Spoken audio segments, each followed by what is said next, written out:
Ventriloquist merupakan salah satu seni yang identik dengan seni pedalangan atau puppet dengan suara perut.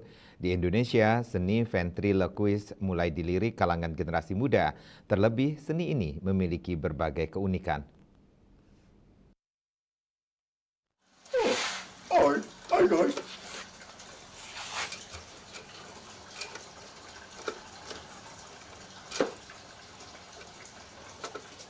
Seni ventriloquist di Indonesia mulai digandrungi anak muda. Hal tersebut dibuktikan dengan adanya puluhan komunitas seni ventriloquist di seluruh Indonesia. Untuk di Bali sendiri, seni yang lebih dikenal dengan seni sulap suara, seni berbicara tanpa menggerakkan bibir ini mulai diminati. Imade Adrianata, salah satu remaja Bali yang menekuni seni ventriloquist, mengatakan keunikan seni tersebut adalah menghidupkan puppet atau boneka dengan suara perut atau berbicara tanpa menggerakkan bibir. Uniknya lagi, pada saat pentas, boneka serta dalangnya tampil langsung di atas panggung.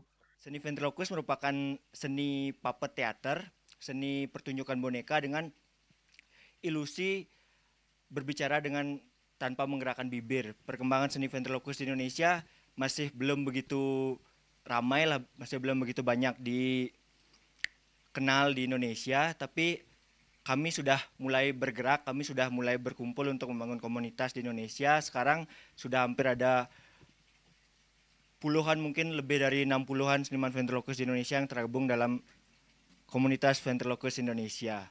Kami masih bergerak bersama-sama untuk memajukan seni ini, karena kalau dilihat secara bentuk format pertunjukannya sebenarnya tidak ada bedanya dengan seni wayang sebenarnya. Cuman ini dikemas dengan versi yang lebih ngepop aja, lebih menggunakan warna-warni dengan boneka-boneka yang disukai juga anak-anak, tapi pembahasannya juga bisa dinikmati oleh semua umur gitu.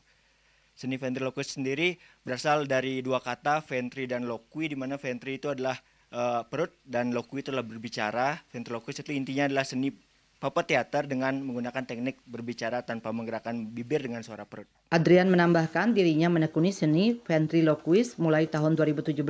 Kesulitan yang dialami ada pada boneka yang akan digunakan, mengingat di Indonesia belum banyak yang memproduksi boneka ventriloquist. Selain permasalahan boneka, Adrian mengaku kesulitan dalam menentukan warna suara karena suara yang diandalkan adalah suara perut.